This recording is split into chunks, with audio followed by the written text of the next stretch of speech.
സിനിമയ്ക്കപ്പുറം review കോറിലേക്ക് എല്ലാ cinema പ്രേമികൾക്കും സ്വാഗതം. നാം ഇന്ന് ചർച്ച ചെയ്യുന്ന സിനിമ പൃഥ്വിരാജ് മാർത്താണ്ഡൻ കൂട്ടുകെട്ടിലെ പാവാടയാണ്.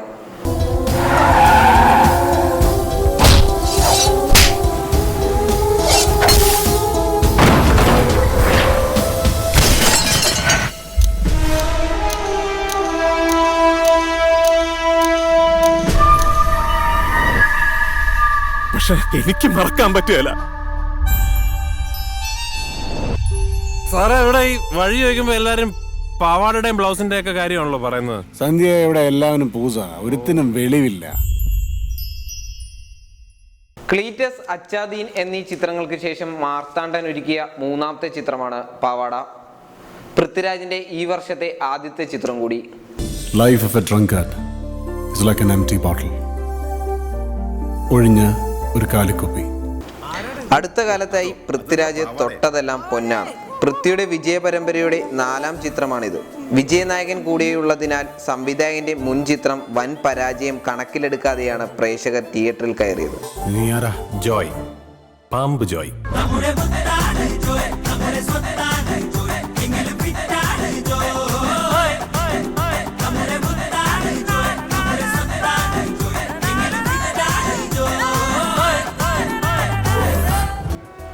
മുഴുകുടിയനായ പാമ്പ് ജോയിയാണ് പൃഥ്വിരാജ് അവതരിപ്പിക്കുന്ന കഥാപാത്രം.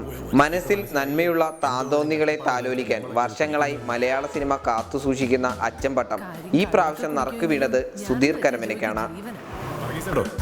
ചെവി ഒത്തിക്കോ, അവള് ഫോൺ എടുത്താലേ ചെവിയുടെ മാൻഡിൽ അടിച്ചു പോകുന്ന തെറിയ ഞാൻ കീറാൻ പോകുന്നത്.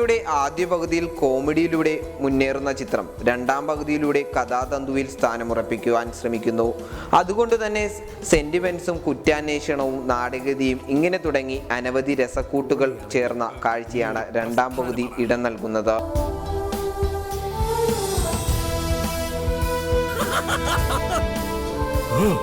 ഈ കാട്ടുപോത്തായ എൻ്റെ അച്ഛനെ കൊന്നത്.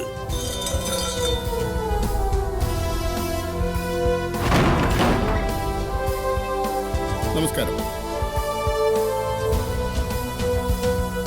സിനിമയിലെ അശ്ലീലത വിറ്റ് കാശാക്കുന്ന പിന്നിലെ ലീലാവിലാസങ്ങളെയും അതിന്റെ ചതിക്കുഴിയിൽ പെട്ടുപോകുന്ന നവാഗത നടിമാരുടെ ജീവിതവും കാലിക പ്രസിദ്ധമായ ചർച്ചാ വിഷയമായി സംവിധായകൻ ചൂണ്ടിക്കാട്ടുന്നു. പൂട്ടിയിട്ട ബാറുകൾക്ക് മുന്നിൽ മലയാളിയുടെ ഗൃഹാതുരത ഉണർന്ന കാലത്താണ് സിനിമയുടെ പശ്ചാത്തലം. അതുകൊണ്ട് തന്നെയാണ് സിനിമയുടെ ആദ്യ പകുതി മദ്യാസക്തിയിൽ കലർന്ന നർമ്മങ്ങൾ ചിരിക്കും കയ്യടിക്കും കാരണമാകുന്നു. തന്മൂലം നിഷ്പ്രയാസം പറയാം, ഈ സിനിമയുടെ കാതൽ ബിപിൻ ചന്ദ്രന്മാരുടെ തിരക്കഥയാണ്. ഹ്യൂമർ ട്രാക്കിൽ സഞ്ചരിക്കുന്ന 2ാം പകുതി ഗൗരവമേറിയ വിഷയങ്ങളിലേക്ക് വ്യതിചലിക്കുന്നു. അനൂപ് മേനോൻ, മുരളി ഗോപിയുടെ കഥാപാത്രങ്ങൾ ഇരുവരും മുമ്പ് അഭിനയിച്ച സിനിമകളുടെ കഥാപാത്രങ്ങളുടെ സവിശേഷതകളുമായി സാദൃശ്യം ഉളവാക്കുന്നു. നടൻ മണിയമ്പിള്ള രാജു, നെടുമുടി വേണു, ചെമ്പം വിനോദ് എന്നിവരുടെ കഥാപാത്രങ്ങൾ മികച്ചു നിന്നു. വീട്ടിൽ ഭർത്താവിൻ്റെ സ്വഭാവ ദൂഷ്യങ്ങൾക്ക് മുന്നിൽ ഒതുങ്ങി നിൽക്കേണ്ട സ്ത്രീ സമൂഹത്തിൻ്റെ പ്രതിനിധിയായി മിയ അവതരിപ്പിക്കുന്ന കഥാപാത്രം, മണിക്കുട്ടൻ്റെ പോലീസ് വേഷവും ഗോപി സുന്ദറിൻ്റെ തീം പാറ്റേൺ ബാക്ക്ഗ്രൗണ്ട് സ്കോറും എന്തെന്നില്ലാത്ത അരോചകം സൃഷ്ടിക്കുന്നു.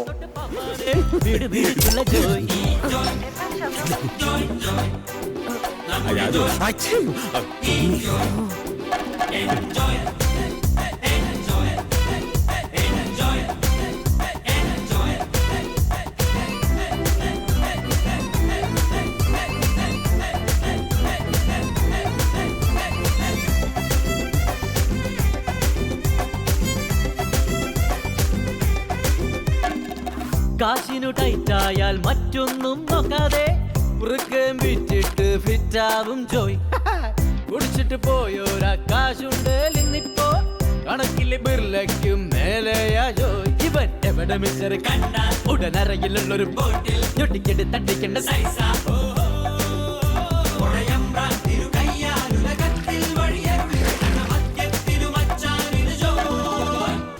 ചുരുക്കി പറഞ്ഞാൽ ആരാൻ്റെ അമ്മയ്ക്ക് പ്രാന്ത് വന്നാൽ കാണാൻ നല്ല ചേല്.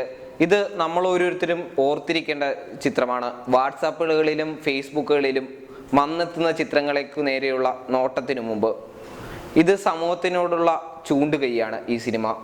ഓർത്തിരിക്കുക, നമ്മളോടുള്ള ചൂണ്ടുകൈ. Signing off Sinan. സിനിമാ ലോകത്തുനിന്നും സ്കൈലാർ പിക്ചേഴ്സ്.